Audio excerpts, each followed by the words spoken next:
नमस्कार, आदाब। Crime petrol city crimes अध्याय के आज के एपिसोड में आप सबका स्वागत है।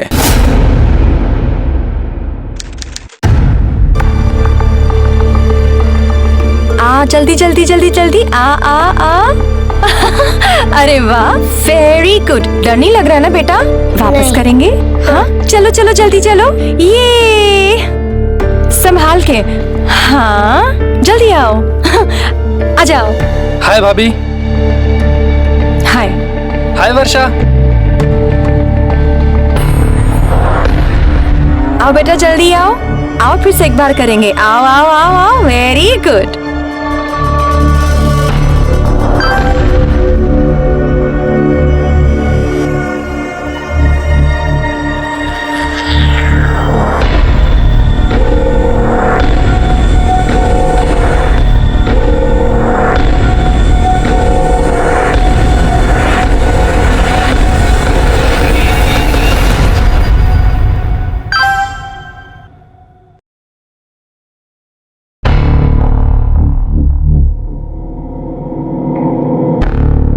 अभी किसका मैसेज है?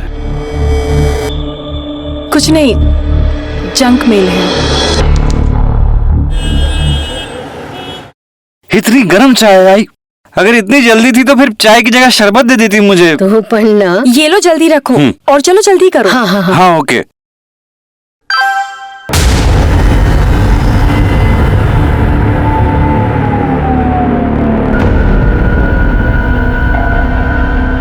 क्या हुआ? किसका मैसेज है? उसी का। कल रात भी उसने मैसेज किया था। अमर? अरे लेकिन वो तो बच्चा है। आई, तुला का हिमायत नहीं है। आजकल बच्चों में ही ज्यादा जवानी चढ़ जाती है। इसकी तो जवानी निकालता हूँ मैं। अरे सुरेश, अरे सुरेश, क्यों बात बढ़ा रहा है? ये भी ना सुरेश।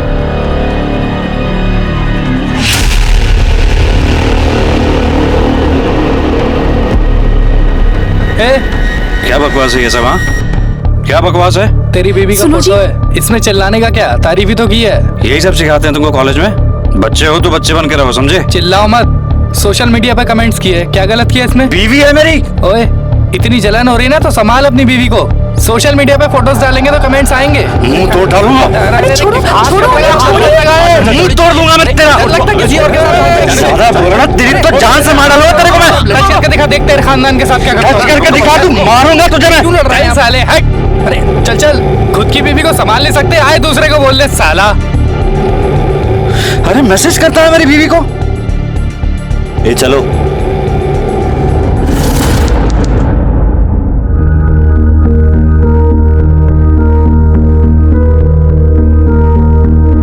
अरे बेटा, वर्षा को कहीं देखा? शायद वो गार्डन में खेल रही होगी। अच्छा, वर्षा। वर्षा को ढूंढ रही हो? अरे लेकिन लता ताई तो उसे आज नीचे लेकर आई ही नहीं। क्या? ऐसा कैसे हो सकता है? क्या हुआ मिली? नहीं है वर्षा, घर पे ही होगी। चलो चलो।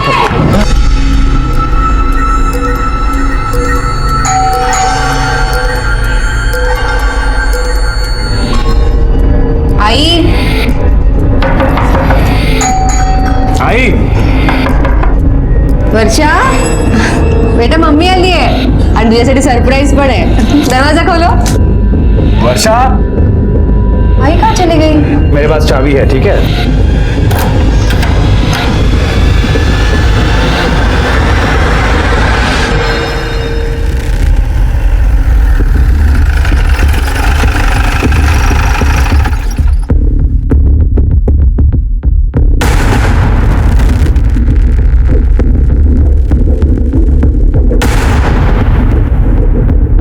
चलो आगे चलो, बस उठो।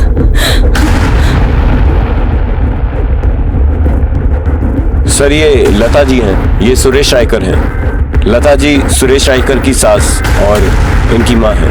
ये नैना जी और ये 4 साल की वर्षा। बॉडी पर कोई भी चोट के निशान नहीं है। गला दबाकर इनको मारा गया है। कोई रीजन पता चला? हाँ सर, आइए मैं दिखाता हूँ।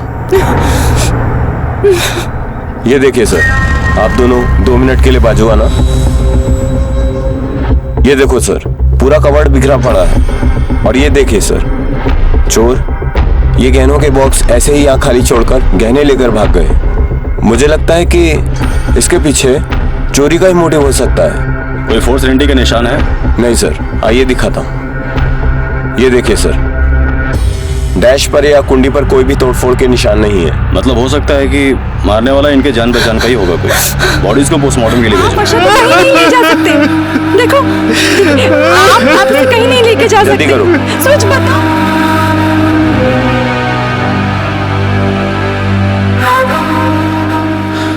देखिए, मैं आप लोगों की हालत समझ सकता हूँ, लेकिन कुछ सवाल तो आपसे पूछने होंगे।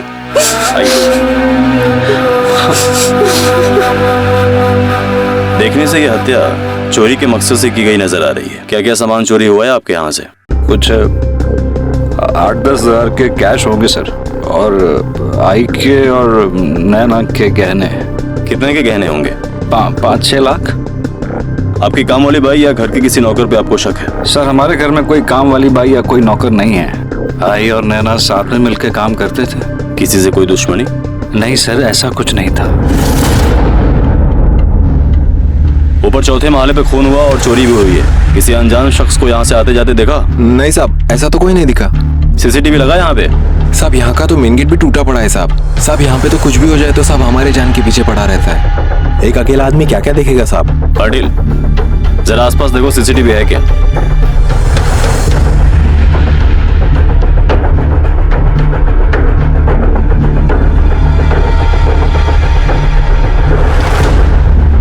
हाँ सर। ये बाजू की दुकान कितने बजे खुलती है? बाजू की दुकान का मालिक हज पे गया है, 1 हफ्ते बाद आएगा।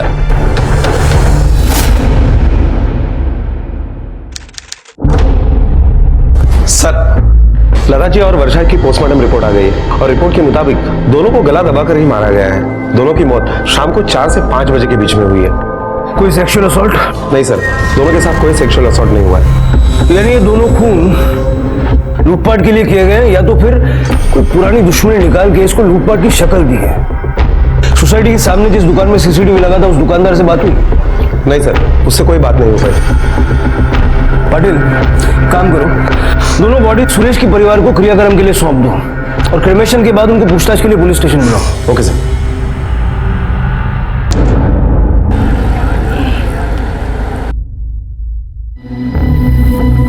किसने मारा मेरी आई और मेरी बेटी को? पकड़ा गया है ना वो? आप शांत हो जाइए, पहले आप बैठ जाइए। आपने अब तक उसे नहीं पकड़ा? तुम्हें शांत पड़े बस बाबू। देखिए, हमारा इन्वेस्टिगेशन चल रहा है, हमें कुछ और जानकारी आपसे चाहिए थी। क्या जानना चाहते हैं आप? हम दोनों अपनी अपनी ऑफिस चले गए थे और हमारे जाने के बाद कौन आया वो हम कैसे बता सकते हैं? जो लता जी है, ये आपकी माँ नहीं थी, इनकी माँ थी। जी। आप दोनों के साथ ही रहती थी? एक्चुअली नैना के बाबा एक्सपायर्ड होने के बाद आई को हमने हमारे साथ रख लिया था, क्योंकि उनकी देखभाल करने वाला कोई था नहीं। वो बिल्कुल मेरे आई की जैसी थी। वर्षा को बहुत प्यार करती थी वो। हो सकता है कि आपका किसी के साथ झगड़ा हुआ और उसी ने ये अमर ने ये सब कुछ किया होगा। ये अमर कौन है?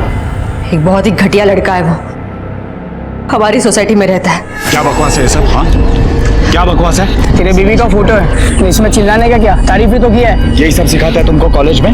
बच्चे हो तो बच्चे बन कर रहो, समझे? इतनी जलन हो रही है ना तो संभाल अपनी बीवी को। तेरी तो जान से मार डालूंगा। टच करके दिखा, देखा खानदान के साथ क्या करता हूँ मैं। इस तरह के झगड़े के लिए वो आपकी माँ और आपकी बेटी की जान क्यों लेगा? सर, वो एकदम पागल लड़का है। वो अपनी गलती कभी भी नहीं मानता है। और उस दिन उसने मुझे मेरी पूरी फैमिली को मारने की धमकी दी थी। उस दिन शनिवार था। उस दिन शनिवार था ना? तो सर मैं अकाउंटेंट हूँ, मुझे सैटरडे को छुट्टी होती है, इसलिए आमतौर पे मैं घर पे ही होती हूँ। और माँ शनिवार को मंदिर जाती है और उसके बाद सहेलियों के साथ बाहर जाती है। लेकिन उस शनिवार को मुझे थोड़ा काम था, इसलिए मुझे ऑफिस जाना पड़ा। मैं घर पे नहीं थी, इसलिए आई को रुकना पड़ा वर्षा के साथ घर पे। मुझे लगता है कि अमर को ऐसा लगा होगा कि मैं और वर्षा घर पे हैं। शायद वो इसलिए मुझे और वर्षा को नुकसान पहुंचाने घर पे आया हूँ। सर, मैं कह रहा हूँ सर, मेरे को नैना भाभी अच्छी लगती थी और मैंने उनको 1-2 बार मैसेजेस भी किए थे। नैना भाभी अच्छी लगती है? क्यों, तेरी उम्र की लड़कियां तुझे भाव नहीं देती क्या? सर क्या सर, अभी मतलब मैं भी तो नॉर्मल हूँ ना। सर जहाँ से जो भाव मिलता है सर मैं ले लेता हूँ। वैसे भी ये सुरेश के साथ जब लफड़ा हुआ तो सब तभी मेरे आई बाबा ने मेरी बहुत बजाई थी सर। अब प्लीज आप दोनों इस बात पे शुरू मत हो जाना। सुरेश के खानदान को खुलेआम मारने की धमकी दी थी तूने? सर वो तो मैंने ऐसी हीरोगिरी में किया था सर, माँ कसम। वो सामने की बिल्डिंग के खिड़की पे सीमा खड़ी थी ना सर, इसलिए। सोसाइटी में जितनी भी औरतें हैं सबको लाइक करता है तू, हाँ? बच्ची हो, जवान हो, आंटी हो, बुढ़ी हो, सबको। सर अभी अच्छी लगती है तो अच्छी लगती है सर अभी, लेकिन सर आज से प्रॉमिस इन आंटियों के चक्कर में नहीं पड़ूंगा सर, पक्का। सुरेश से बहस होने के बाद तूने नैना को कांटेक्ट नहीं किया? सर नहीं सर, जरा भी नहीं। मतलब एक दो बार जब किया तब सुरेश इतना पागल होगा कि मेरे को काटने दौड़ा सर। मैंने नैना भाभी को कब से अनफ्रेंड कर दिया है। ताकि कोई तुझ पे शक न करे? सर अभी क्यों सर, खाली फोकर मेरे को इस केस में घसीट रहे हो सर। जिस दिन मर्डर हुआ उस दिन कहाँ था तू? सर दोस्त के घर पे, उसका बर्थडे पार्टी था। चाहिए तो चेक करो सर, अब दोपहर से रात तक वहीं था मैं। तेरे दोस्त का नाम पता सब लिखवा, चल चल सर चल चल चल। अमर से हमने पूछताछ की और उसके स्टेटमेंट की हम जांच कर रहे हैं। अमर के अलावा कोई और है जिस पे आपको शक हो? नहीं सर। घर के दरवाजे पर कोई फोर्स एंट्री के निशान नहीं मिले। इसका मतलब है कि आपकी आई उस खूनी को जानती थी, उसी ने ही उस खूनी को अंदर लिया था। कौन हो सकता है वो? उस वक्त आपके घर पर कौन आता जाता है? शिवम। शिवम हो सकता है, मुझे लगता है ये सब शिवम ने किया होगा। ये शिवम कौन है? सर शिवम हमारी सोसाइटी में रहता है और वो आई और वर्षा के साथ बहुत अच्छी तरह से घुल मिल गया। नहीं नहीं, वो हमेशा मुझे अजीब ही लगता था सर।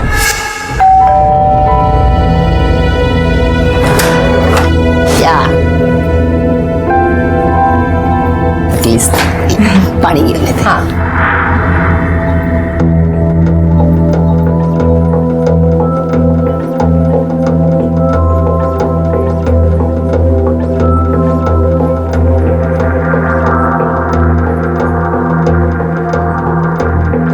भाई ये कौन है? शिवम भैया। देखिए ना दीदी, वर्षा ने क्या कर दिया।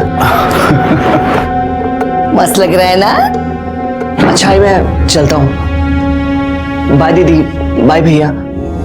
बाय वर्षा, मैं कल फिर आऊंगा। ओके?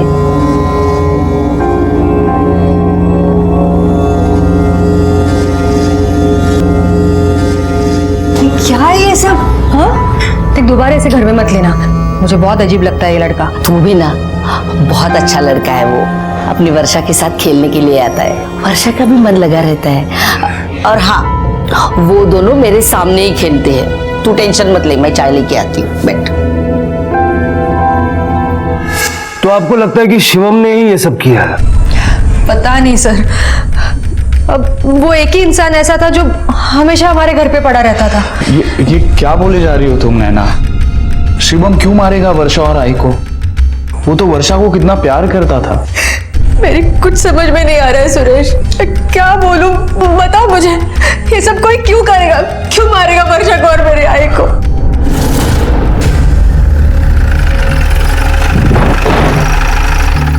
नैना के घर तुम्हारा काफी आना जाना था? जी सर, वर्षा और काकी मेरे लिए फैमिली थे। 4 तारीख को दोपहर 3 से 5 के बीच कहाँ थे तुम? सर मैं इंजीनियरिंग कॉलेज में पढ़ता हूँ। 3 से 5 बजे के बीच में मोस्टली मैं कॉलेज से घर आ रहा होता हूँ। उस दिन जब घर आया तो मुझे पता चला कि वर्षा और काकी। नैना ने बताया कि तुम उसकी आई और वर्षा के काफी क्लोज थे। कभी उनका किसी से कोई झगड़ा वगैरह हुआ? नहीं सर, उनका झगड़ा किसी के साथ नहीं हुआ। काकी तो बहुत सीधी सादी थी और वर्षा, वो तो छोटी सी बच्ची थी सर। उसकी भला दुश्मनी किसी के साथ कैसे हो सकती है? अपना नंबर दो, जरा इस अमर और शिवम के बारे में अच्छे से पता करो। आजकल के लोगों के जेब में पैसे नहीं होते लेकिन शौक 5 स्टार के होते। पता करो मर्डर के वक्त इन दोनों की लोकेशन क्या थी। Okay sir.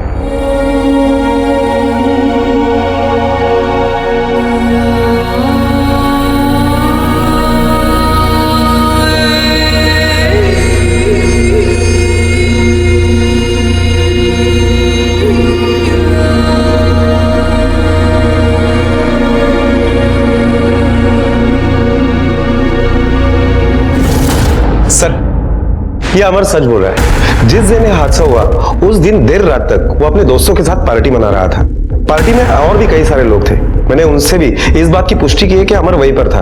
उसके मोबाइल के लोकेशन के मुताबिक ये भी पता चल रहा है कि वो पार्टी में ही था, वो सोसाइटी में आया ही नहीं था। और शिवम? सर शिवम उस दिन कॉलेज में था। दोपहर 3 से 5 बजे के बीच में उसके मोबाइल लोकेशन के अकॉर्डिंग वो ट्रैवल कर रहा था कॉलेज से घर तक। इस क्राइम सीन से उसका कुछ लेना देना नहीं है। पाटिल, अगर शिवम और अमर दोनों क्लीन दिख रहे हैं तो फिलहाल हमारे शक के घेरे में कोई भी नहीं है, क्योंकि ना इनके घर पे कोई नौकर चाकर है और ना इनकी किसी से कोई दुश्मनी है।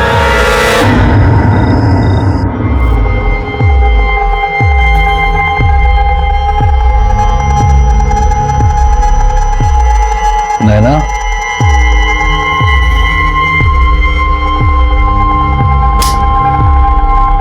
नैना, नैना,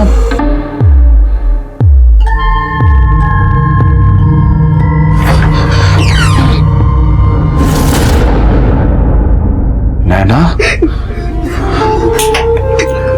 नैना, नैना, नैना, हौसला रखो नैना, संभालो अपने आप को। कैसे संभालू सुरेश, कैसे संभालू मैं अपने आप को? मैं मेरे बच्चे को नहीं बचा पाई सुरेश, मैं कुछ नहीं कर पाई उसके लिए। अगर उस दिन मैं घर में होती ना तो ये सब नहीं होता, मेरे बच्चे बच जाते सुरेश। ये सब मेरी वजह से हुआ है। सर ये देखिए, सोसाइटी के सामने वाली दुकान की सीसीटीवी फुटेज आ गई है। सर ज्यादा लोग अंदर बाहर नहीं गए, लेकिन ये औरत ही सबसे ज्यादा सस्पिशियस लग रही है। पाटिल, ये लेफ्ट वाले रोड का सीसीटीवी कैमरा भी जरा चेक करो। हो सकता है मैं ये पता चले कि औरत किस तरफ गई। हो सकता है उसकी शक्ल ठीक से हमें देखने मिले। और एक काम करो, सुरेश और नैना को भी बुलाओ।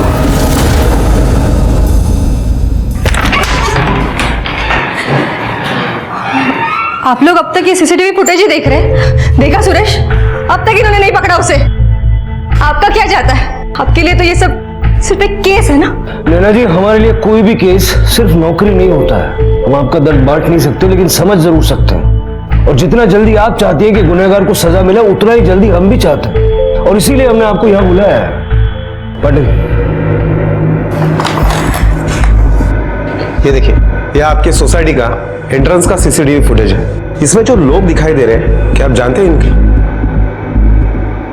हाँ, ये लोग हमारी सोसाइटी में रहते हैं। लेकिन ये औरत कौन है? एक्चुअली हम भी नहीं समझ पा रहे कि ये औरत कौन है, लेकिन जिस वक्त यह हादसा हुआ उसके ठीक बाद ये औरत सोसाइटी के बाहर बहुत घाई में आई थी। जरा ठीक तरह से देखिए।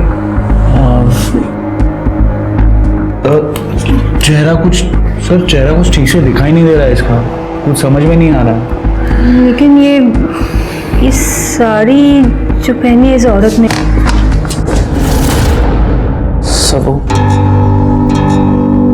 सर शायद मैं जानता हूं खून किसने किया होगा। किसने?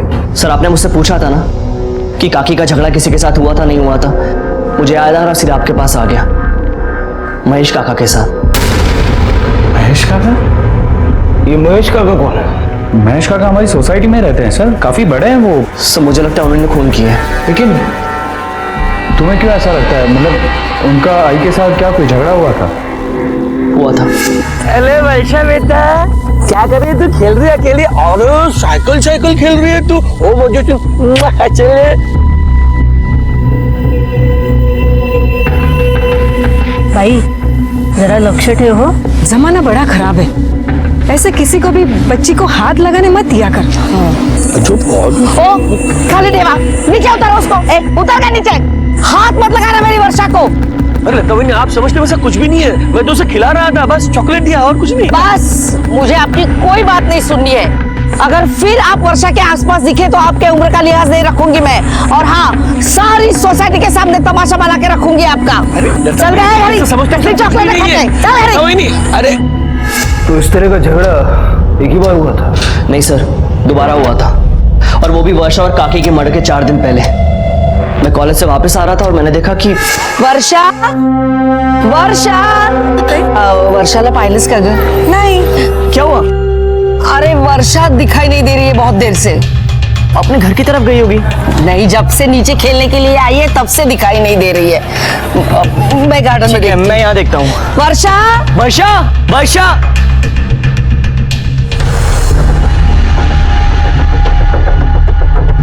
वर्षा, वर्षा। काकी, हाँ, जल्दी आइए। खैर, वो देखिए, वर्षा सुरभि अंकल के साथ है।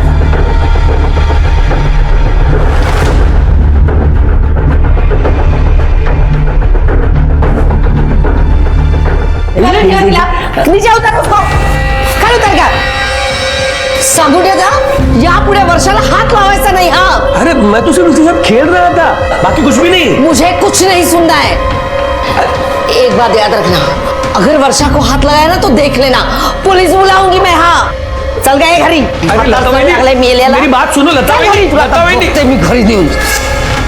आपको आपकी आई ने इस बारे में बताया था? हाँ सर, एक बार आई ने मुझे बताया तो था कि उसका सुरवे काका के साथ झगड़ा हुआ था, लेकिन उसने ये भी कहा था कि उसने समझा दिया है सुरवे काका का और वो दोबारा ऐसा नहीं करेंगे। उसके बाद मैं भूल गई थी। अब शिवम ने कहा तो मुझे याद आया इस बारे में। सुरवे, शर्म नहीं आती आपको ऐसी हरकत करते हुए? क्या बोलते हैं साहब? आपको लगता है वो खून मैंने किया? जो आदमी एक छोटी बच्ची के साथ घटिया हरकत कर सकता है वो कुछ भी कर सकता है। सब आई शपथ संग तो मैंने सब कुछ भी नहीं किया था साहब। लता वही गलत समझ रही थी, उसका भी कोई दोष नहीं है साहब। आजकल का समय सब गलत है।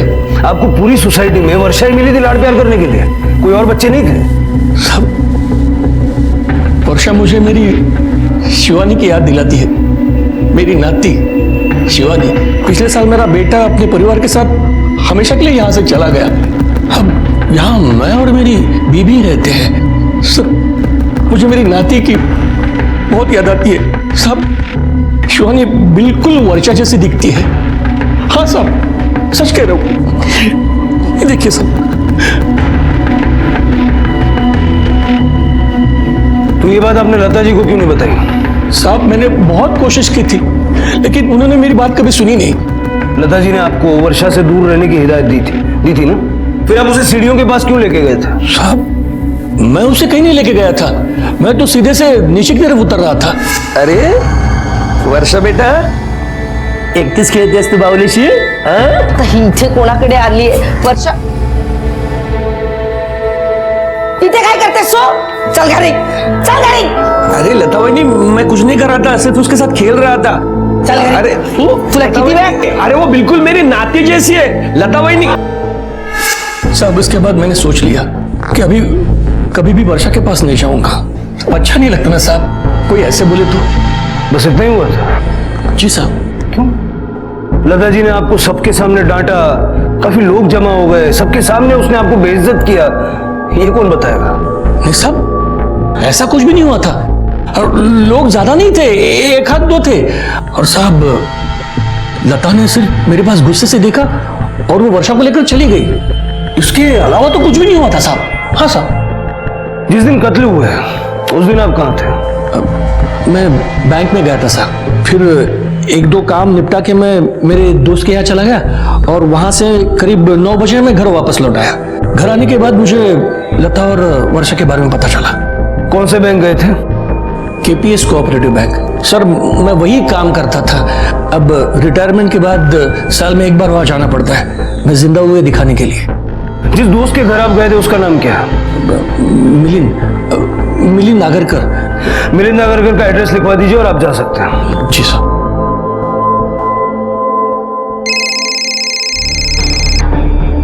हेलो शिवम, ये सुरवे की कहानी को इतना बढ़ा चढ़ा के क्यों बताया? नहीं सर, मैंने जो देखा आपको वही बताया। बड़ा तमाशा हुआ था, काफी लोग आए थे, तो चल सबके नाम बता। उस वक्त वहां पे कौन कौन मौजूद था? सर, एकदम से तो मुझे कुछ याद नहीं है, आप मुझे थोड़ा सा टाइम दीजिए, मैं आपको कॉल बैक करता हूँ।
शिवम गे है?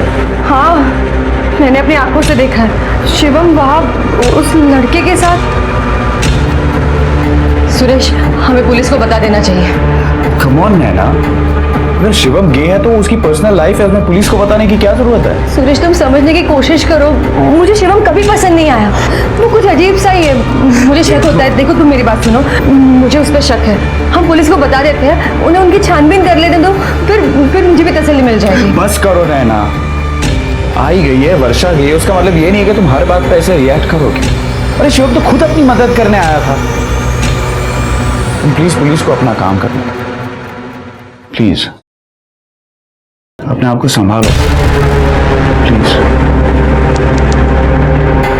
सर, ये सोसाइटी के लेफ्ट वाले रोड पर जो एटीएम है वहां की सीसीटीवी फुटेज है। इसमें भी वही औरत है जो सोसाइटी से बाहर आई थी और इसने यहां से ऑटो पकड़ा।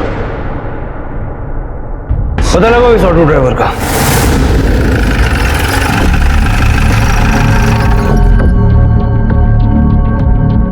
हाँ सर, बांद्रा फ्लाईओवर के लिए ऑटो लिया था इसने। बांद्रा फ्लाईओवर? रिक्शा तो उसके आगे जाती नहीं है। उस औरत के बारे में और कुछ बता सकते हो जो तुम्हें अच्छी तरह से याद हो? बहुत अजीब औरत थी साहब, पूरा मुंह अपना साड़ी से ढक लिया था उसने। सूरज जी ने बताया कि उस दिन वो आपके साथ थे। हाँ, यहाँ आया था वो, करीब 3 बजे आया था। फिर हमने चाय पी ली और वो चला गया। चाय पी के चले गए? हाँ। मेरे हिसाब से वो रात के 8-9 बजे तक आपके साथ थे। नहीं सर, दरअसल मुझे ही एक शादी में जाना था, इसलिए मैंने उसे जाने के लिए बोला।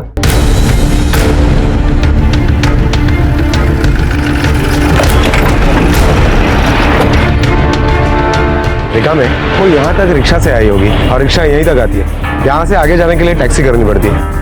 हाँ, टैक्सी वाले से पूछते हैं।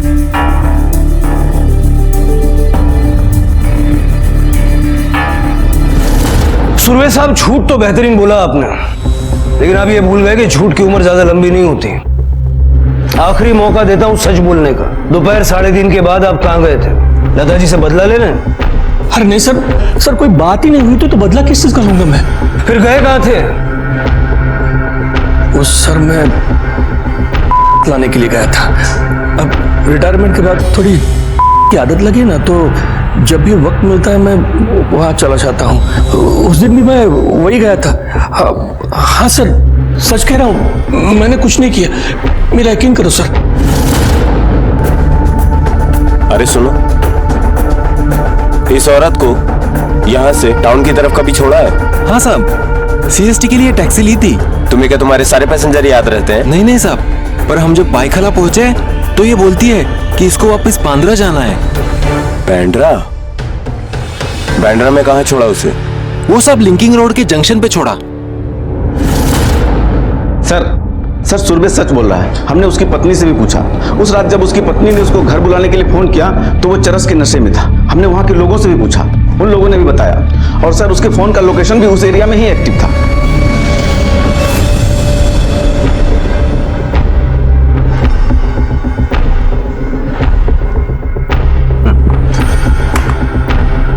पाटिल, इस फुटेज में साफ नजर आ रहा है कि ये कोई औरत नहीं बल्कि आदमी है।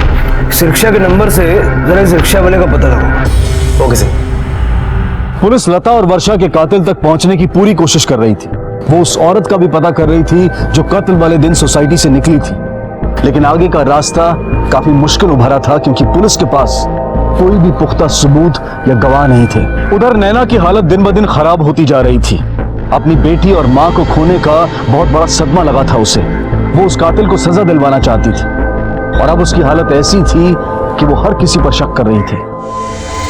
नैना, नैना,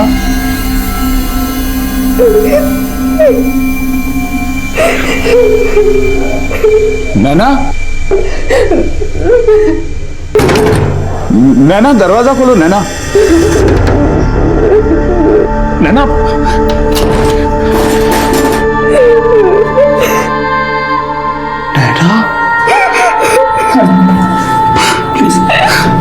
क्या कर रही हो तुम? क्यों अपने आप को सजा दे रही हो नैना? यार बच्चे दोनों चले गए। मैं क्या करूंगी? मैं कैसे जीऊंगी? सुरेश, तुम उस दिन बैंक गए थे ना, लॉकर में गहने रखने के लिए, पूछताछ करने के लिए। तो सुरेश, वो उन बैंक वालों ने तो ये लूटपाट नहीं की होगी। उनको तो पता था ना घर में गहने और ये सब। हमें पुलिस को बताना होगा। मैं जा रही हूँ पुलिस को बताने। प्लीज नैना, प्लीज तुम पुलिस को कुछ नहीं बताओगी। पागल समझेंगे वो लोग तुम्हें। प्लीज नैना, संभालो अपने आप को नैना, प्लीज। नहीं, लेकिन मेरी बात सुनो।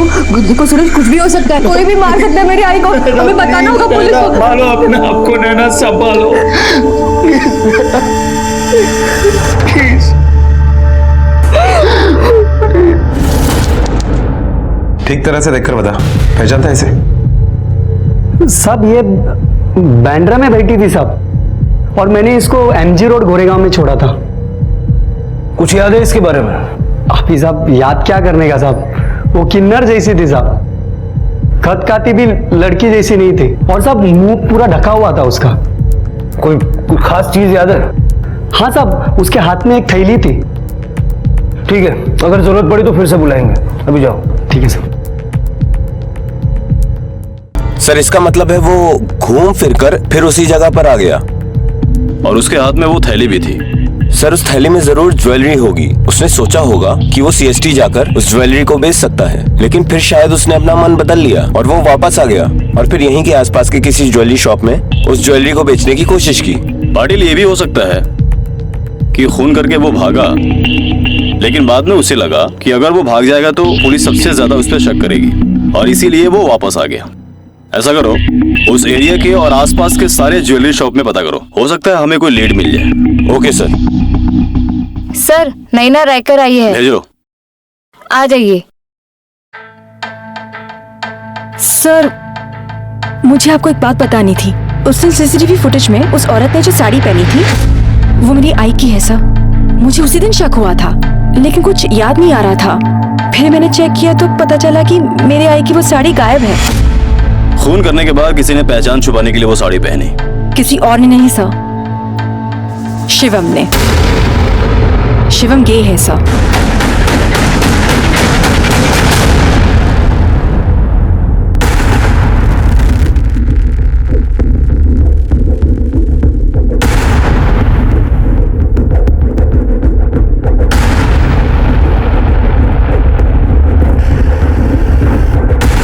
हाँ सर, एक लड़का आया था इसे बेचने के लिए, और उसके पास और भी गहने थे। तो आपने खरीदे? ना सर, मुझे तो पहले से लगा था कि ये शायद चोरी के हैं, और वैसे भी जवान लड़का गहने बेचने नहीं आता है। आमतौर पे औरतें या तो कपल्स ही आते हैं, और वैसे भी मेरे दुकान में सीसीटीवी कैमरा लगे हुए हैं। आपको चाहिए तो मैं आपको फुटेज निकलवा के दिखा दूं। दे दो। सर, किलर ने जिस ज्वेलरी शॉप में ज्वेलरी बेचने की कोशिश की, वहां के सीसीटीवी फुटेज आ गए। चलो, आई एम श्योर कि ये शिवम ही होगा। सर ये शिवम नहीं, कोई और ही है। पाटिल, हो सकता है कि ये लड़का शिवम, अमर या सुरवे में से किसी के साथ मिला हुआ हो। इसे पहचानते हो?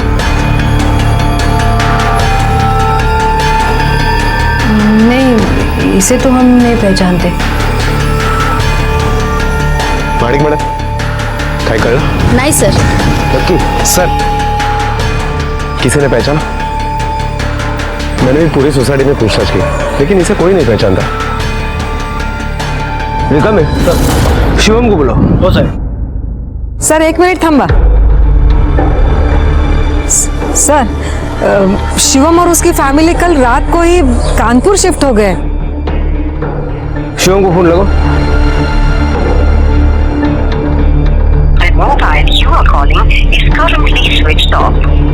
सर, उसका फोन तो स्विच ऑफ आ रहा है। किसी के पास दूसरा नंबर है शिवम का? नहीं, शिवम का नंबर तो नहीं है, लेकिन उसके फादर का नंबर है मेरे पास।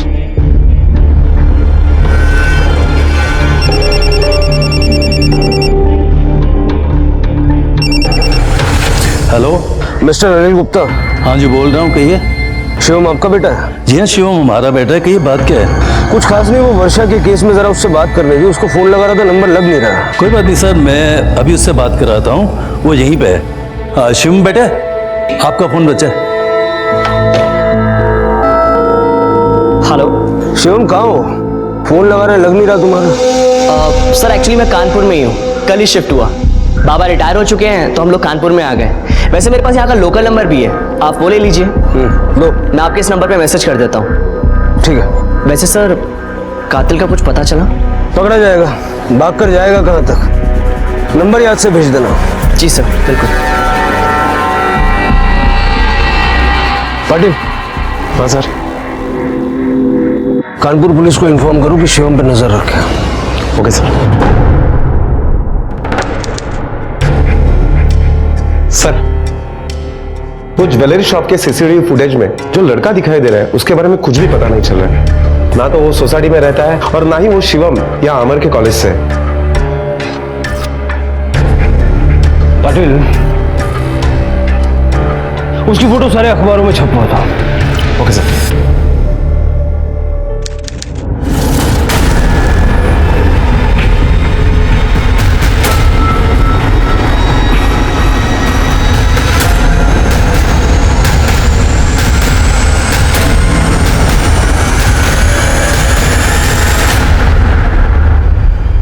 डॉक्टर दीक्षित। जी जी, आइए बैठिए। मैंने ही आपको फोन किया था। ये जो फोटोग्राफ आपने अखबार में दिया था ना, ये लड़का आया था मेरे क्लिनिक पर। किस लिए? सेक्स चेंज ऑपरेशन के लिए। ये इसका ऑपरेशन करना था? नहीं नहीं, इसके साथ एक लड़का और था, आई गेस इसका पार्टनर था वो, उसके ऑपरेशन के लिए आया था। पाटिल,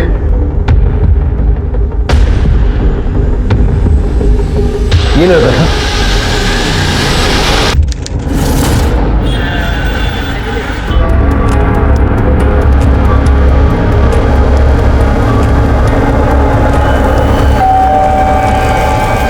मेरे दोस्त होंगे, मुझे लेने आए होंगे।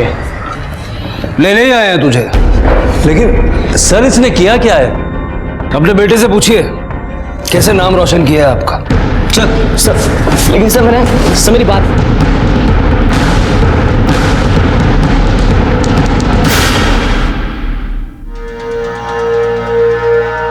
इसे पहचानता है?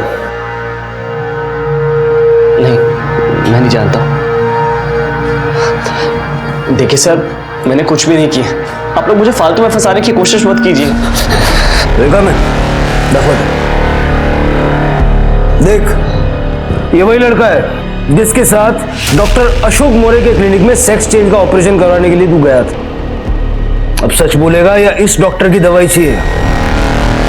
समय गे और ये फोटोग्राफ में लड़का मेरा बॉयफ्रेंड है।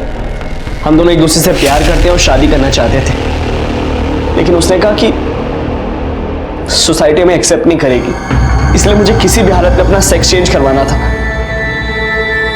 हम बहुत सारे डॉक्टर्स के पास गए, कोई 25 लाख बोल रहा था, कोई 20 लाख बोल रहा था।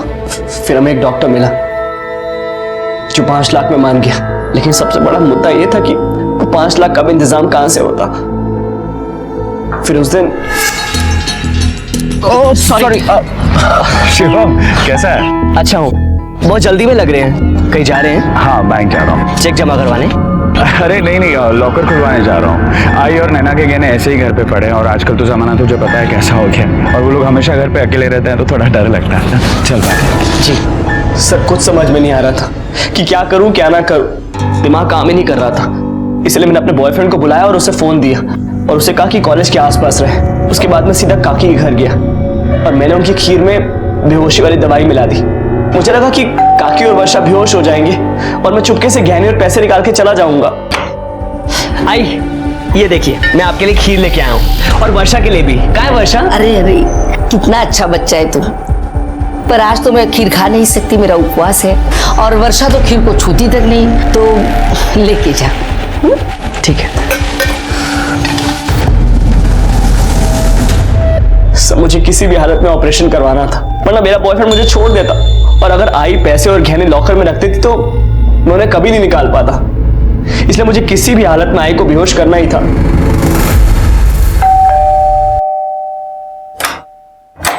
आई, वो मैं वर्षा से मिलने आया था। वो क्या है ना, वर्षा सोई है और मैं भी सोने जा रही हूँ, तू बाद में आ जाएगा।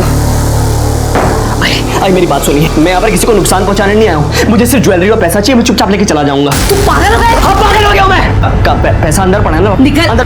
मेरा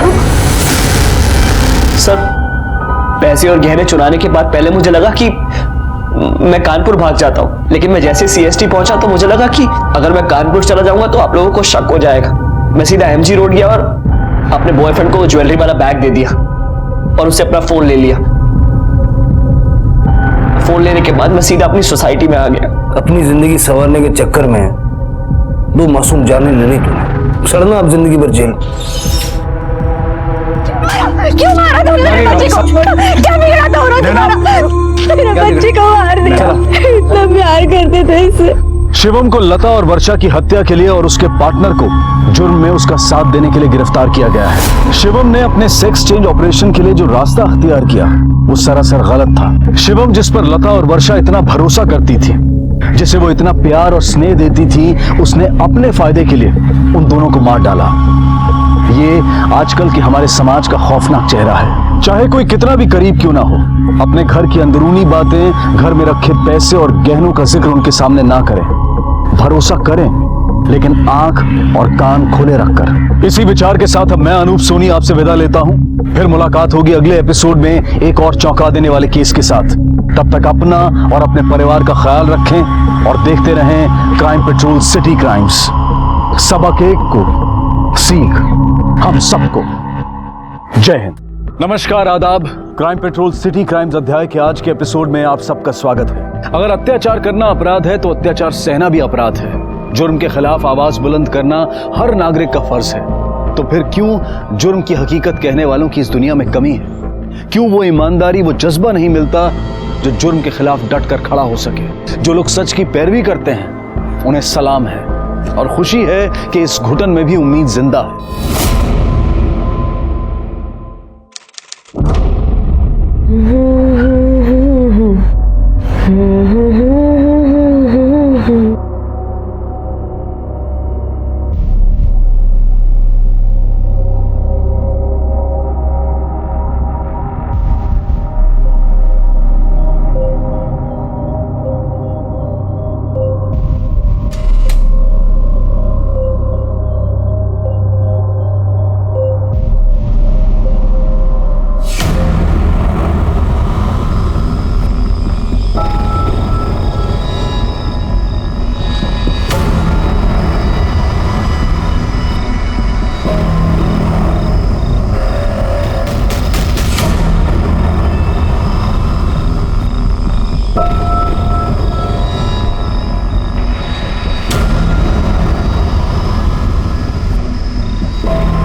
सर, ये औरत मुझे सड़क पर पड़ी मिली। मेरी गाड़ी के आगे आके बेहोश हो गई। मैंने इसकी हालत देखी तो मैं सीधे से यहाँ ले आया।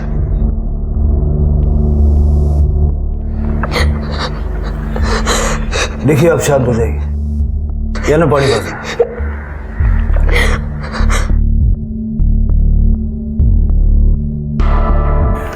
अब बताइए क्या हुआ था? सर, दो आदमियों ने मेरे साथ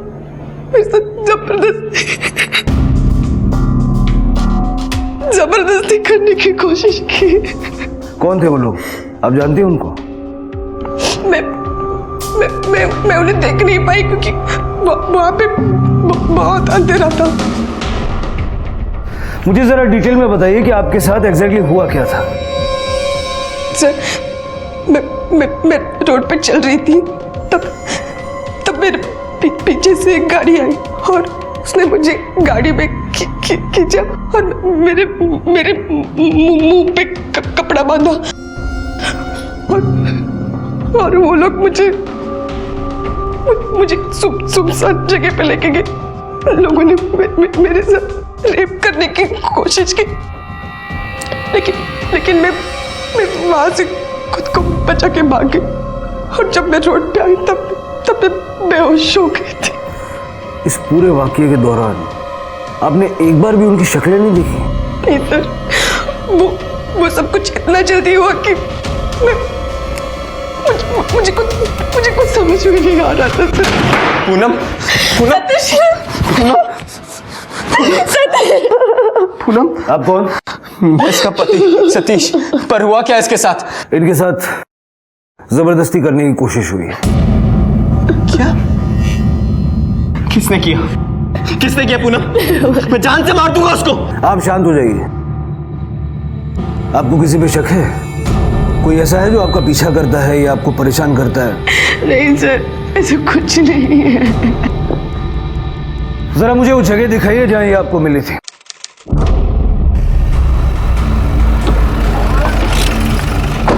सर ये मुझे यहाँ मिली थी। यहाँ पर?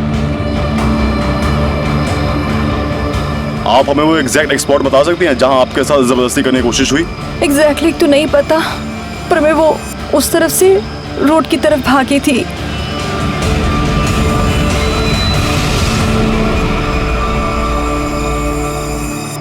सर, ये देखिए पैरों के निशान। लगता है इनके साथ यहीं पर जबरदस्ती की गई है। सर ये पर्स। ये तो मेरा पर्स है। जरा आसपास देखो, कुछ मिलता है क्या? सर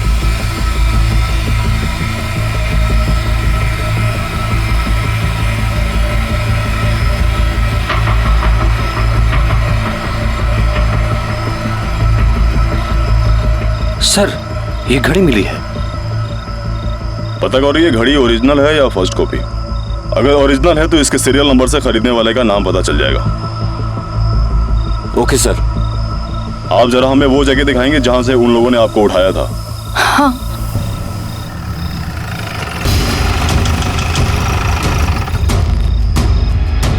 सर वो यहीं से ही उठाया था।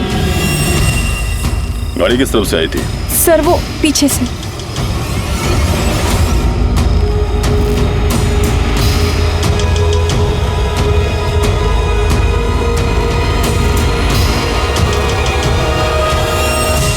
राणे, जरा आसपास देखो, कोई सीसीटीवी इंस्टॉल्ड है क्या? Okay sir.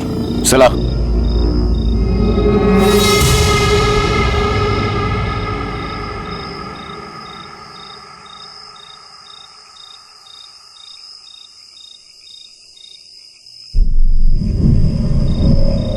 क्या हुआ बेटा? सब खैरियत? जी अंकल, सब ठीक है। क्या हुआ भाभी? सब ठीक है ना? और ये आपकी आंखें इतनी सूजी क्यों है? आप रोए हो?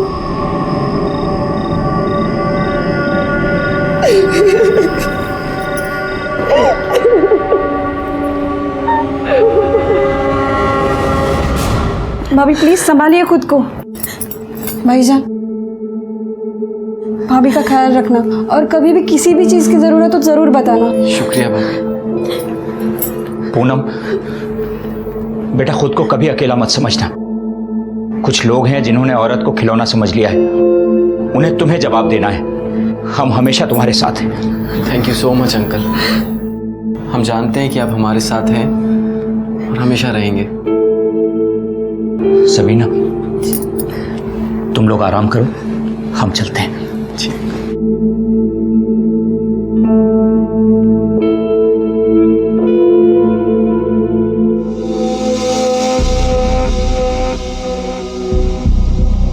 पूनम, मुझे एक बात समझ में नहीं आ रही है। जब तुम्हारे जोड़ों में दर्द था तो तुम बाहर गई क्यों? सतीश, वो काव्या को हल्का सा बुखार था। मैंने सोचा बर्थडे से पहले मैं उसे मेडिकल से दवाई लेके।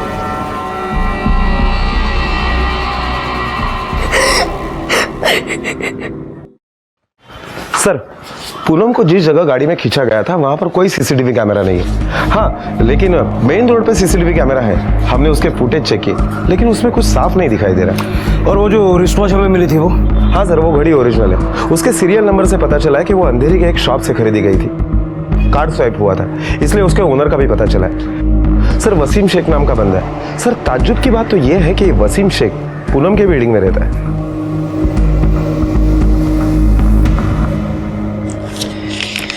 ये लीजिए आपका रेंट।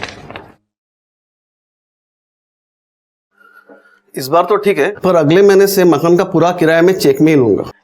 चेक में ही तो दे रहा हूं मैं। अरे भाई, कहाँ दे रहे हो आप चेक में? मकान का पूरा भाड़ा 22,000 रुपए है। मुझे 12,000 का चेक देते हो और आपकी बीवी 10,000 का कैश देती है। मैं मानता हूँ कि उसने मुझे पहले ही बोला था कि वो पूरा भाड़ा चेक में नहीं दे सकती। 12,000 चेक से देंगी और 10,000 कैश में। पर इसके बाद ये नहीं चलेगा भाई। मुझे किसी ये ब्लैक मनी के झंझट में नहीं फंसना है।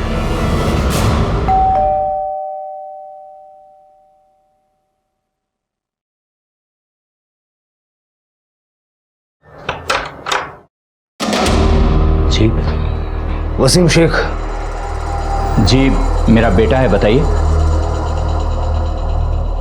जी मैं ही हूँ, बोलिए। ये घड़ी आपकी है ना?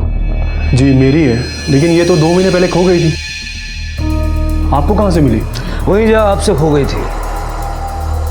ये घड़ी हमें उस जगह से मिली जहाँ कल पूनम के साथ हादसा हुआ था। सर, लेकिन भाई ने आपको बताया कि ये 2 महीने पहले खो चुकी है। अगर घड़ी वाकई खो गई थी तो फिर घबराने की कोई बात नहीं है। फिलहाल इनको हमारे साथ जाना होगा। लेकिन सर, इन्होंने किया क्या है? Rape attempt. क्या? आपकी बिल्डिंग में रहने वाली पूनम के साथ जबरदस्ती करने की कोशिश की है इन्होंने। ऐसा नहीं हो सकता सर। पूनम के साथ हम सब लोगों के अच्छे ताल्लुकात हैं। क्या उसने ऐसी कोई शिकायत की आपसे? आपको कुछ गलतफहमी हो रही है।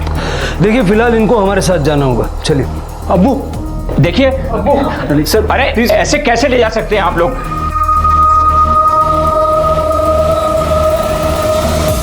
इंस्पेक्टर साहब, मेरी बात तो सुनिए। देखिए, इन लोगों ने कुछ नहीं किया है। मेरे बच्चों पे झूठा इल्जाम लगाया जा रहा है। मैं आ रहा हूँ बेटा, बिल्कुल घबराओ मत। कुछ नहीं किया अब्बू। हाँ, मैं जानता हूँ बेटा। क्या हुआ रफीक चाचा, क्यों इन्हें लेके जा रहे पुलिस?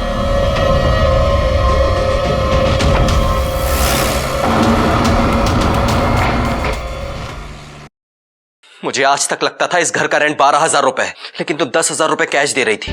हाँ, कहां से लाती थी हर महीने 10,000 रुपए? तुम तो कुछ काम भी नहीं करती हो। और क्या क्या छुपाया पूनम मुझसे?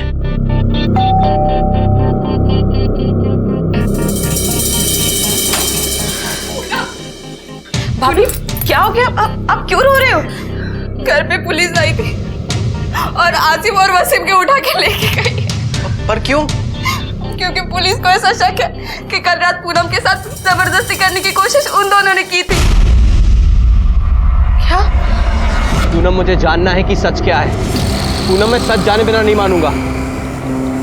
पूनम, बोलो, क्या छुपा रही तुम मुझसे? पूनम प्लीज बोलो, मैं पूछ रहा हूं तुमसे कुछ।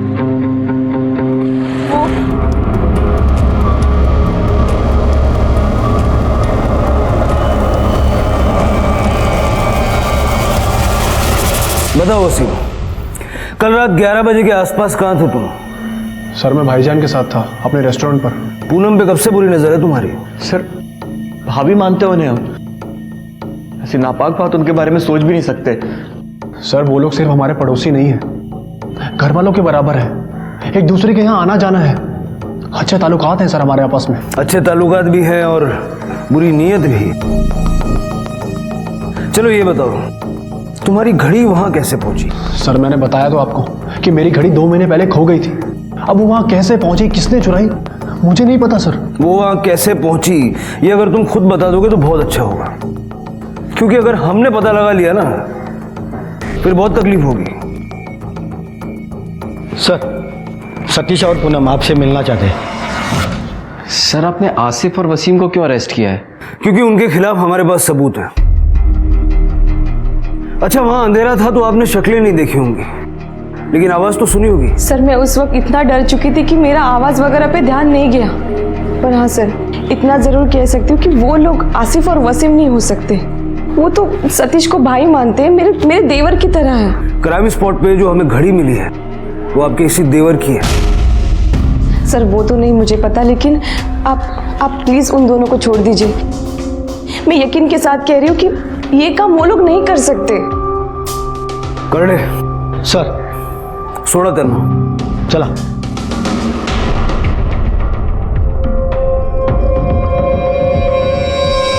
बेटा बहुत बहुत शुक्रिया, तुमने आसिफ और वसीम को इस झूठे और वाहियात इल्जाम से बचा लिया।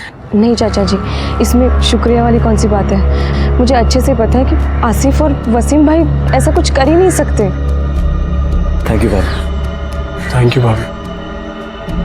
चलते हैं बेटा।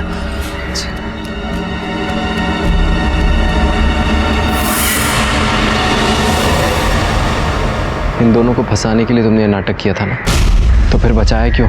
इन दोनों की हालत देख के मुझे उन पर दया आई थी। अगर मैं इन दोनों को नहीं छुड़ाती तो इनकी जिंदगी बर्बाद हो जाती। और वैसे भी मेरा मकसद इन्हें सजा दिलाना नहीं है,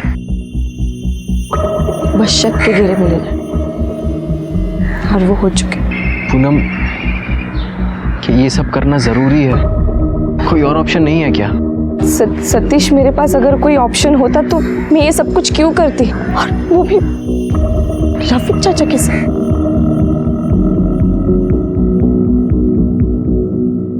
सर कहीं ऐसा तो नहीं कि पूनम के ऊपर किसी ने दबाव डाला और इसीलिए पूनम ने केस वापस ले लिया? या तो फिर इन दोनों ने पूनम के सामने अपनी इमेज इतनी साफ रखी है ताकि अगर ये फंस भी जाए तो इनके ऊपर कोई शक न कर पाए। आई नो राणे, लेकिन अब विक्टिम खुद उनकी पैरवी कर रही है, तो हम क्या कर सकते हैं?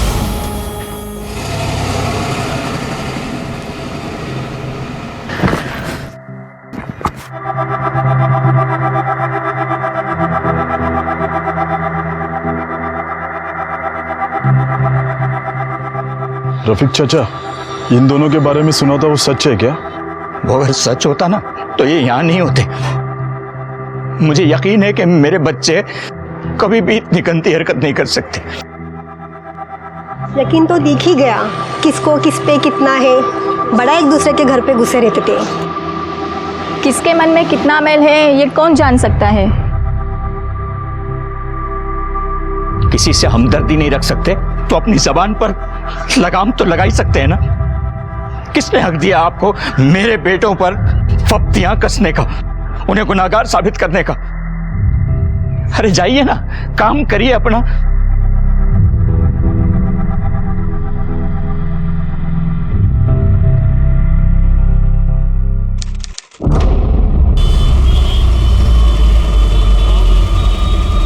पूनम, ये जगह ठीक है? हाँ, अभी तुम मारना पीछे, यहाँ सर पे, और थोड़ा जोर से मारना, सर पे लगना चाहिए। हाँ चलो जल्दी पूनम, जल्दी मारो पूनम। नहीं सती, मुझसे नहीं होगा। नहीं पूनम, पूनम पूनम पूनम, हमें करना पड़ेगा ये। हाँ, हमारे पास इसके अलावा और कोई रास्ता नहीं है, हमें आगे की प्लानिंग करनी है। चलो डरो मत, मारो पूनम, जल्दी मारो, कोई आ जाएगा। पूनम मारो, पूनम पूनम। बाकी तो मैं समझता हूँ।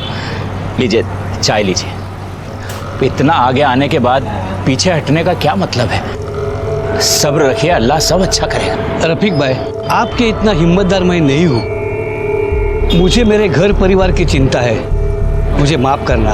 अब हम आपका साथ नहीं दे पाएंगे।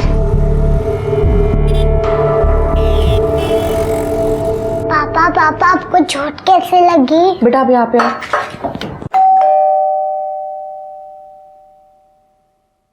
सब संभाल के।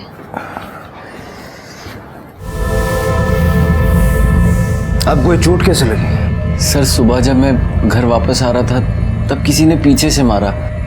कौन था, क्यों मारा पता नहीं। कब और कहाँ हुआ ये? जब मैं सुबह ग्रोसरी स्टोर से सामान लेके वापस आ रहा था तो जॉगर्स पार्क के पास किसी ने पीछे से मारा। किसी ने देखा आपको किसने मारा? नहीं सर, मैं बेहोश हो गया था। जब होश आया तो देखा कि मैं क्लिनिक में हूँ। सर वो इनके फ़ोन से कॉल आया था, उन्होंने कहा कि इनके सर पे चोट लगी है तो वो उन्हें डॉक्टर के पास लेके गए। किसने फ़ोन किया था, आप जानते हैं उसे? नहीं सर, वो तो नहीं पता। जब तक वहाँ पे पहुँची वो निकल चुके थे। आपको किसी पे शक है? नहीं सर, वैसे तो किसी से कोई दुश्मनी नहीं है। बाकी अगर किसी के मन में कुछ हो तो मैं कह नहीं सकता। सर बड़े ताज्जुब की बात है कि एक ही हफ्ते के अंदर एक ही फैमिली के 2 लोगों पर हमला होता है और दोनों वक्त किसी ने भी हमलावर को नहीं देखा। राणे, कोई ऐसा इनसे दुश्मनी निकाल रहा है जिसके बारे में इस वक्त ये लोग सोच भी नहीं रहे। तुम क्राइम स्पॉट पे जाके इंक्वायरी करो, मैं जरा इनका बैकग्राउंड चेक करता हूँ। Okay sir. सर सतीश और पूनम दोनों ही अच्छे लोग हैं। कभी इनका किसी के साथ कोई झगड़ा वगड़ा ऐसा कुछ सुना है? सर ऐसा तो इनके बारे में कुछ भी नहीं सुना है। सतीश एक छोटी सी कंपनी में अकाउंटेंट की जॉब करता है और पूनम हाउसवाइफ। तो ये अकाउंटेंट की नौकरी में इतना कमा लेता है कि ऐसी पॉश सोसाइटी में घर ले लिया? सर मैनेज तो करते ही होगा किसी न किसी तरह। बच्चों के लिए तो हर इंसान सेक्रीफाइस करता ही है। पूनम बता रही थी कि बेटी को अच्छा माहौल मिले इसलिए यहाँ पर रहने आए हैं। फिर बेटी का स्कूल भी यहाँ से पास में ही। रफीक की फैमिली और इनके बीच में कैसा रिलेशन? सर रिलेशन तो ऐसे हैं कि ये पड़ोसी कम और रिश्तेदार ज़्यादा लगते हैं, क्योंकि हो सकता है कि सतीश और पूनम की कोई फैमिली नहीं है, इसलिए उन्होंने इन्हें ही अपना परिवार मान लिया है। इसलिए हर सुख दुख में, हर तीज त्यौहार में एक दूसरे के साथ में रहते हैं।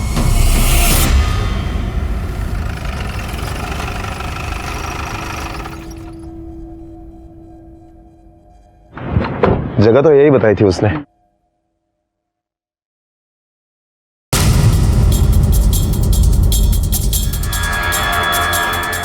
टूटे हुए अंडे और ब्रेड। यहाँ पर सीसीटीवी कैमरेज भी नहीं है, फुटेज भी नहीं मिल पाएगी। अरे सुनो, सुबह कितने बजे दुकान खुलती है तुम्हारी? सुबह 10 बजे खोल लेते हैं। तुम्हारी दुकान कितने बजे खुलती है सुबह? सुबह 9 बजे दुकान खोलता हूँ साहब। 9 बजे?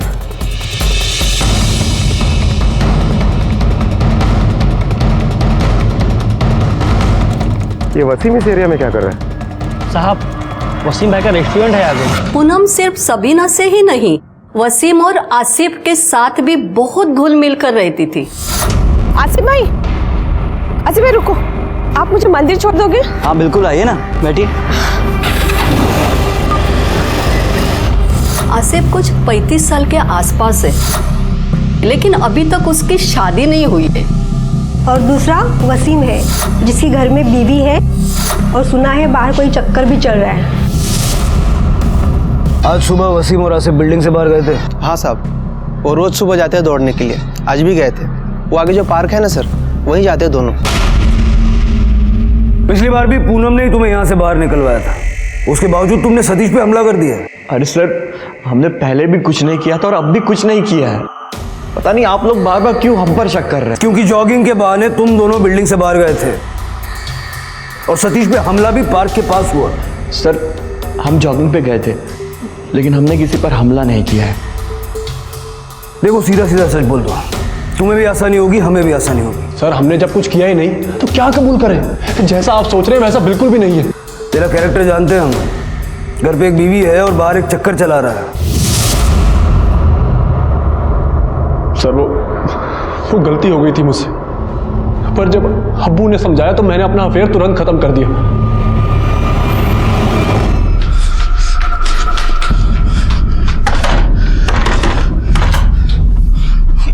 बेटा मेरे दोनों बच्चों को पुलिस फिर से उठाकर ले गई। तो आपका कहना है कि वसीम और आसिफ ने आप पे हमला नहीं किया? सर वो लोग मुझ पे हमला क्यों करेंगे? कोई तो वजह होनी चाहिए ना। आप किसी से डर रहे या आप पर कोई प्रेशर बना रहा है? सर ऐसी कोई बात नहीं है, हम पे किसी का प्रेशर नहीं है। तो कहीं आप ही की तो पकाई हुई कोई खिचड़ी नहीं है? 2 बार आप पे हमला हुआ, दोनों बार आपने किसी को नहीं देखा। जिस पे हमें शक है हमने पकड़ा, उसको बचाने आप ही आ गए। ये कोई कोइंसिडेंस है या आप जानबूझ के कर रहे हैं? सर हम ऐसा क्यों करेंगे? हम लोग तो खुद परेशान है कि हमारे साथ क्या हो रहा है और ये क्यों हो रहा है।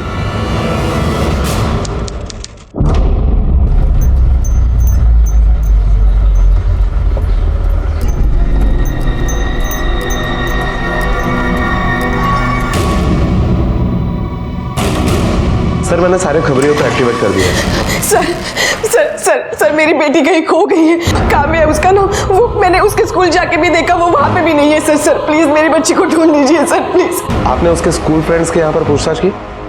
हो सकता है कि वो किसी फ्रेंड के साथ उसके घर पर गई हो। नहीं सर, मैंने सब जगह देखा, वो कहाँ पे भी नहीं है। सर प्लीज प्लीज मेरी बच्ची को ढूंढ दीजिए। आप पहले शांत हो जाइए, आपकी बच्ची को हम ढूंढते हैं, आप घबराइए मत, आप पहले बैठिए।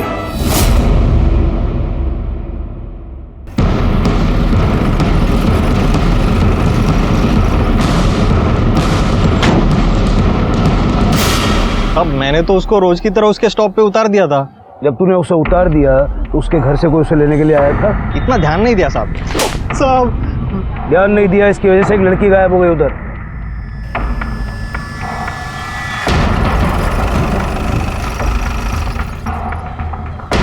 राणे, जरा आसपास पूछताछ करो। ओके।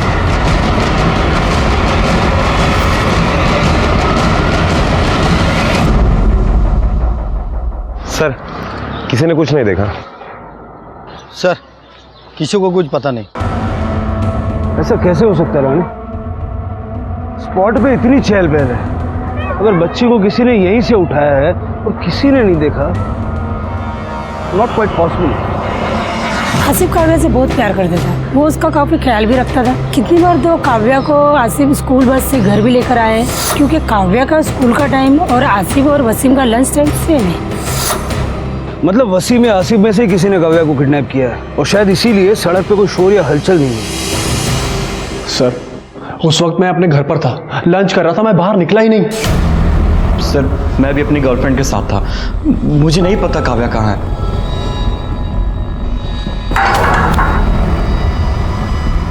राणे, इन दोनों के बयान में कितनी सच्चाई है जरा चेक करो, और जरा ये सतीश और पूनम की इंक्वायरी भी निकालो। Okay sir.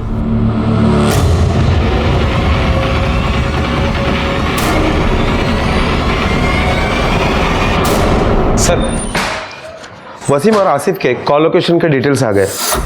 Sir, mobile location की डिटेल से पता चल रहा है कि वसीम का फोन उस दिन उसके घर पर ही बंद हो गया था, और आसिफ के मोबाइल का लोकेशन घर से दूर था। हमने उसके गर्लफ्रेंड से भी वेरीफाई किया, तो उसने बताया कि उस दिन आसिफ उसी के साथ था। राणे, ये दोनों थोड़े होशियार तो हैं। हो सकता है इन्होंने जानबूझकर अपने मोबाइल का लोकेशन इस तरह रखा जिससे हम गुमराह हों, और आसिफ की गर्लफ्रेंड भी उन्हें बचाने के लिए हो सकता है झूठ बोल रही है। सर, रफीक आया है, उसने वसीम और आसिफ की कोर्ट से बेल करवा ली है।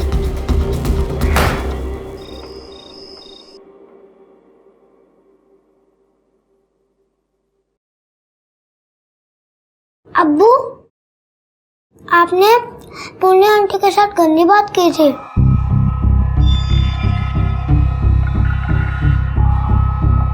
सब लोग इसके बारे में बात कर रहे हो। जावेद, क्या बदतमीजी है? चुपचाप खाना खाओ। पता नहीं किस बात का बदला ले रहे हैं दोनों हमसे। एक नहीं, तीन बार तुम लोगों पर इल्जाम लगे हैं। वाकई तुम लोगों ने कुछ नहीं किया? अब्बू, आप हम पर शक कर रहे हैं? बहस नहीं चाहिए, अपना अपना सामान पैक करो और निकलो यहां से। जब तक अपनी बेगुनाही का सबूत नहीं मिल जाता, दोबारा इस घर में दिखना मत मुझे। अब्बू, आप भी जानते हो कि सही क्या है। आप अपनी ही औलाद को ऐसे रास्ते पे नहीं छोड़ सकते। सही और गलत मैं जानना भी नहीं चाहता। इल्जामात लगे हैं तो उनसे बरी होना भी जरूरी है। तो ठीक है, मैं और जावेद भी इनके साथ जाएंगे। नहीं, तुम यहीं रुकोगी अब्बू का ध्यान रखने के लिए, और जावेद हमारे साथ कहाँ धक्के खाएगा? अब्बू, मैं भी आपके साथ चलूंगा। नहीं बेटा, आप अम्मी के पास रुको। नहीं अब्बू, मैं भी आपके साथ चलूंगा। बेटा, मैंने कहा ना आपसे, आप अम्मी के पास रुको। नहीं अब्बू, चलो। अम्मी, मेरे को अब्बू के साथ जाना है। हाँ, मेरे को अब्बू के साथ हाँ, जाना है। चलो, अंदर चलो।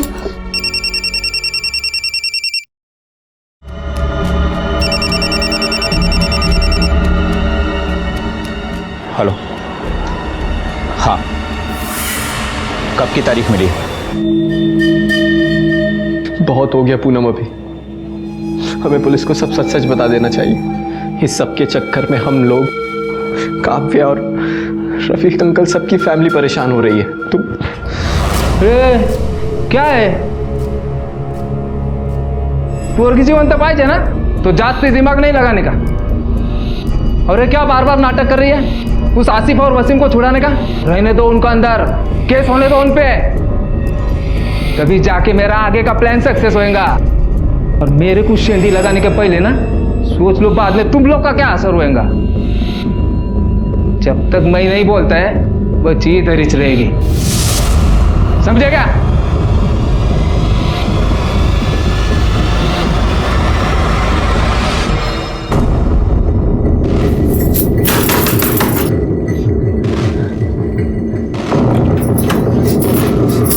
तुम्हारी सब कुछ तुम्हारी वजह से हुआ है।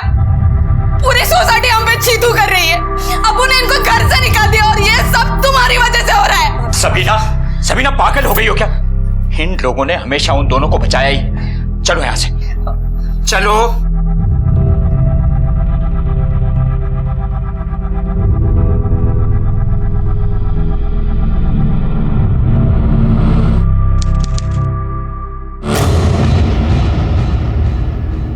सारी दुनिया हमें गलत समझ रही है। कैसे अपनी बेगुनाही साबित करेंगे हम? ये पूनम और सतीश ने हमारे साथ अच्छा नहीं किया। सतीश और पूनम की चालाकियों का जवाब अब देना पड़ेगा।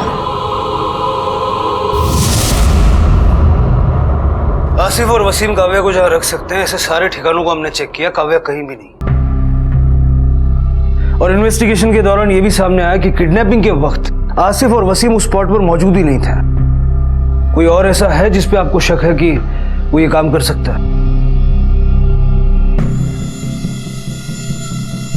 सर, एक्चुअली हम लोग आपसे खुलकर बोल नहीं पा रहे थे, लेकिन अब तो हमें भी लगता है कि वसीम और आसिफ ने ही काव्या को किडनैप किया होगा। सर, काव्या आसिफ को बहुत पसंद करती है। वो उसके लिए ढेर सारे गिफ्ट्स लेके आता था, घंटों उसके साथ खेलता था। अगर उसने काव्या को किडनैप नहीं किया तो हो सकता है कि किसी और से किडनैप करवाया हो। आपके मकान मालिक का कहना है कि आपके घर का किराया 22,000 है, जिसमें से 12,000 चेक से और 10,000 कैश से जाता है। ऐसा क्यों? सर, वो इसलिए क्योंकि मैं होममेड केक बनाती हूँ, जिसकी पेमेंट मुझे कैश में मिलती है, इसलिए मैं 10,000 कैश में दे देती थी। तो ये जो 10,000 आप अलग से कैश में देती थी, उसके बारे में इनको क्यों नहीं पता? सर, क्योंकि काव्या की वजह से मैंने यहाँ पे आने की जिद की। अगर मैं इनको बता देती कि इस घर का रेंट 22,000 है तो शायद ये यहाँ पे कभी नहीं आते। इतना ही सच है या कुछ और भी है जो आप छुपा रही हैं? सर, मैं आपसे कुछ क्यों छुपाऊंगी? मुझे पता होता कि इस बात से काव्या का कुछ लेना देना है तो मैं आपको बता देती। सर राणे, इनके बारे में जो जानकारी मिली है वो खुद इन्हें शक के घेरे में खड़ा करती है। पर एक बात फिर भी समझ नहीं आती कि ये अपनी बच्ची का किडनैपिंग क्यों करेंगे। हेलो, क्या?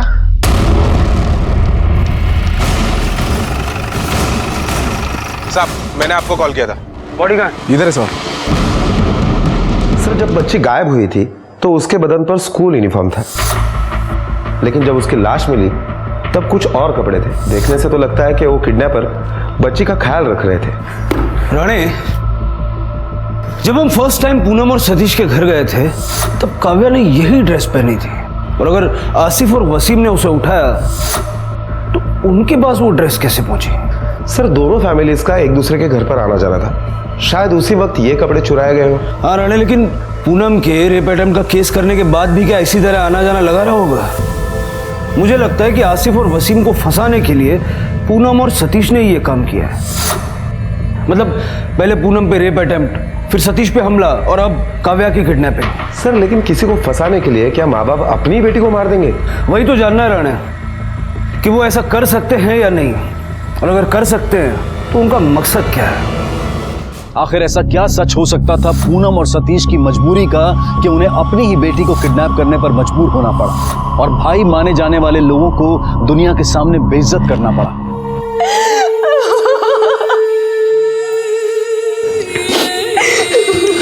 जिस दरिंदे ने ये किया है ना, अल्लाह उसे सख्त से सख्त सजा दे।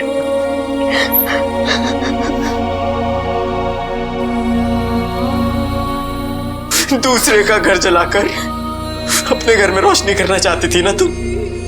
उस आग ने रोशनी की जगह तुम्हारे घर को ही जला के राख कर दिया। सतीश, मैंने किसी लालच में नहीं बल्कि काव्या और तुम्हारी जान बचाने के लिए ये सब। जान बचाने के लिए, जान लेने के लिए? कहाँ है काव्या? बचा पाई तुम काव्या की जान?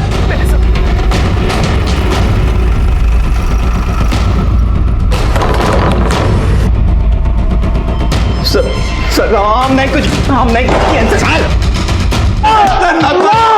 हमने कुछ नहीं किया सर, सही बता रहा हूँ सर। बोलो, क्यों मारा काव्या को? सर हमने नहीं मारा सर उसे, हम तो उसे आपके पास लाना चाहते थे ताकि अपनी बेगुनाही साबित कर सके सर। हमारे पास लेकर आ रहे थे मतलब? सर हमें लगा कि सतीश और पूनम हमें जानबूझकर फंसा रहे हैं और उन्होंने काव्या को गायब किया है, इसीलिए हम लोग सतीश के गोडाउन पर गए और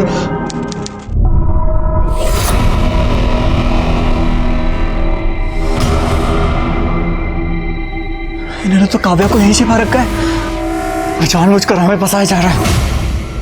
इनका ये खेल ना हम यही खत्म कर देंगे। वसीम अंकल,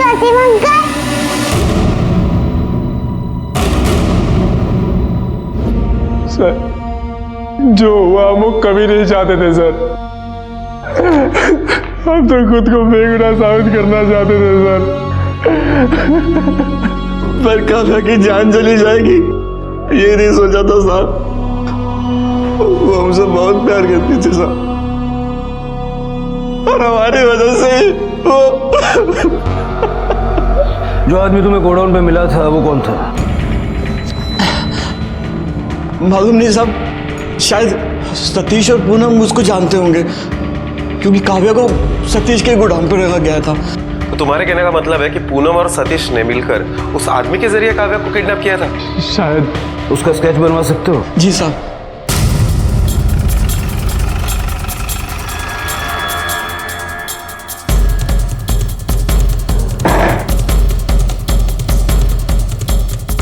अंदर देखो सब तरफ।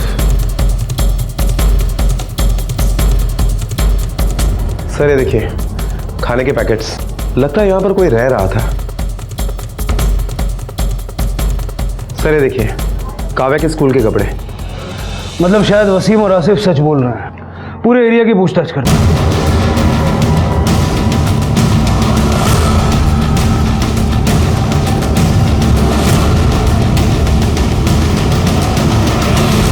पहचानते हो उसे? अरे हाँ साहब, 3-4 दिन से मेरे यहाँ से चिप्स, चॉकलेट और ब्रेड लेके जाता था साहब। कौन था, कहाँ से था, कुछ मालूम है? इतना डिटेल तो मालूम नहीं साहब। मामा कुर्ता पैजामा और टोपी पहनता था और नासिक साइड की मराठी बोल रहा था। राणे जरा पता करो कि पूनम और सतीश की फैमिली और रफीक की फैमिली में से नासिक की तरफ किसका कनेक्शन पड़ता है। हेलो जी, मैं शिरपुर पुलिस स्टेशन से पीएसआई सचिन कामले बात कर रहा हूँ। आपने जिस आदमी का स्केच भेजा था उसका नाम संतोष जाधव है, वो यही नासिक का ही रहने वाला है। उसके खिलाफ 2 एक्सटॉर्शन के केसेस है, उसका क्रिमिनल रिकॉर्ड है। पहले वो सखाराम नाम के नेता का राइट हैंड था, आजकल सखाराम मर्डर केस में अंदर है। मुझे संतोष यादव और सखाराम इन दोनों के बारे में आपके पास जितनी भी इंफॉर्मेशन है तुरंत भेज दीजिए। Okay sir. सिर्फ संतोष ही नहीं बल्कि सतीश और पूनम इन दोनों का गांव भी शिरपुर ही है, और शिरपुर के बाजू वाले गांव में ही वसीम और आसिफ भी रहते। सर जब आसिफ और वसीम इन दोनों का बैकग्राउंड चेक किया तो पता चला है कि इनका बाप रफीक एक मर्डर केस में आई विटनेस है। सखाराम का एक चुड़बैया नेता मर्डर केस में अंदर है। पिछले 6 साल से सुनवाई चल रही है और आने वाले 8 दिनों में आखिरी तारीख भी है। अब मामला समझ में आया। रफीक अपने बयान से कोर्ट में मुकर जाए इसलिए उसके बेटों को फंसाया जा रहा है। अब ये काम सिर्फ संतोष का है या पूनम और सतीश भी इसमें मिले हुए हैं, ये तो उनसे ही पता चल सकता है। 1 मिनट सर। हेलो, क्या?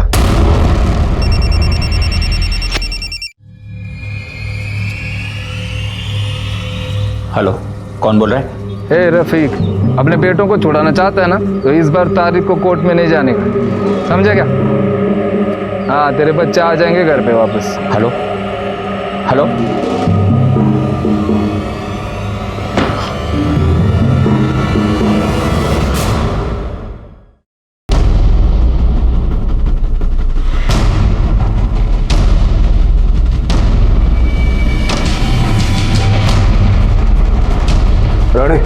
चाबी वाले को बुलाओ।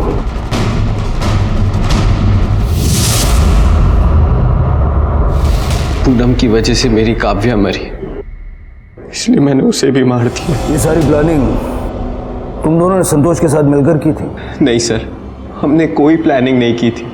उल्टा संतोष हमारी मजबूरी का फायदा उठा रहा था। मैं और पूनम तो एक दूसरे से प्यार करते थे, शादी करना चाहते थे, बस हमारी जात अलग थी।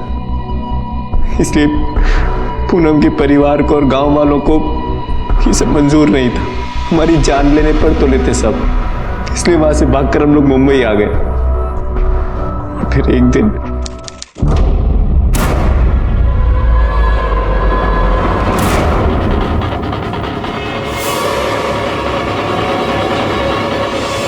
काका, म्हणजे तू भाग के आके मुंबई में अपना संसार किया है, हाँ?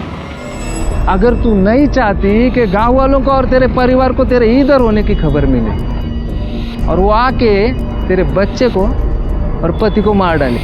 काका नको। हाँ नको ना, तो अभी रफीक शेख के सोसाइटी में जाके रहने का और आगे जैसा समय बोलता है वही सच करने का, समझ लेना।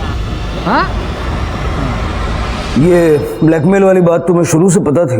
नहीं सर, जब पूनम ने रेप अटेम्प्ट की कंप्लेन की तो मुझे उस पर शक हुआ। मैंने उससे पूछा, तब उसने मुझे ब्लैकमेल वाली बात बताई। मैं भी मजबूर था सर, मैंने भी उसका साथ दिया, क्योंकि मैं काव्या को कोई नुकसान नहीं होने दे सकता था। कौन किसको मारने वाला कुछ पता नहीं सर। संतोष ने मुझसे ये कहकर 5 लाख मांगे थे कि कोर्ट में रफीक गवाही नहीं देगा। मैंने उस 5 में से उसे 2.5 लाख दिया था, लेकिन आगे वो क्या करने वाला मुझे कुछ पता नहीं। संतोष का है? पता नहीं सर, उसके बाद उसने मुझसे कोई कांटेक्ट नहीं किया।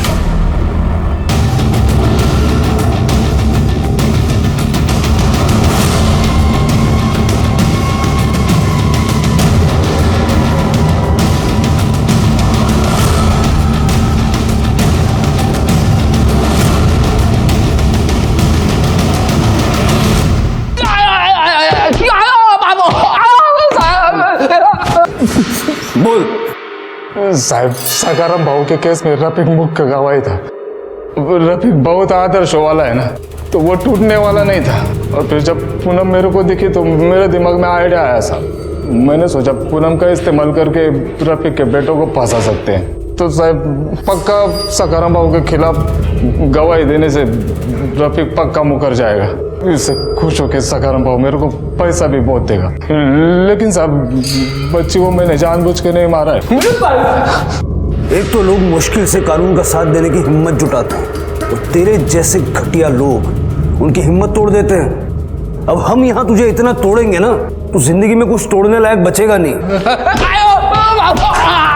वो लोग जो किसी भी स्वार्थ, मजबूरी या नासमझी में गलत रास्ता चुनते हैं, वो अचानक अपने स्वार्थ के लिए दूसरों की बलि देने तक को भी तैयार हो जाते हैं। लेकिन अपनी कब्र भी वो साथ ही खोदने लगते हैं। वरना दुनिया में ऐसी कोई लड़ाई नहीं है जो हौसलों से नहीं लड़ी जा सकती है। और ऐसी एक ईमानदार जंग रफीक लड़ रहा, जो ना वो सिर्फ हारी बल्कि अपने परिवार को भी ले डूबी। जुर्म के प्रति सिर्फ पुलिस की ही जिम्मेदारी नहीं बनती, बल्कि नागरिकों की भी जवाबदेही होनी चाहिए। इसलिए जब भी आपके साथ कुछ गलत हो या आप किसी और के साथ गलत होता देखें, तो इसकी सूचना पुलिस को जरूर दें। इसी विचार के साथ अब मैं अनूप सोनी आपसे विदा लेता हूं। फिर मुलाकात होगी अगले एपिसोड में एक और चौंका देने वाले केस के साथ। तब तक अपना और अपने परिवार का ख्याल रखें और देखते रहें क्राइम पेट्रोल डायल 100। सबक एक को सीख हम सबको। जय हिंद। इस तरह के और भी एपिसोड देखने के लिए हमारे चैनल को सब्सक्राइब करें और बेल आइकन दबाना ना भूलें।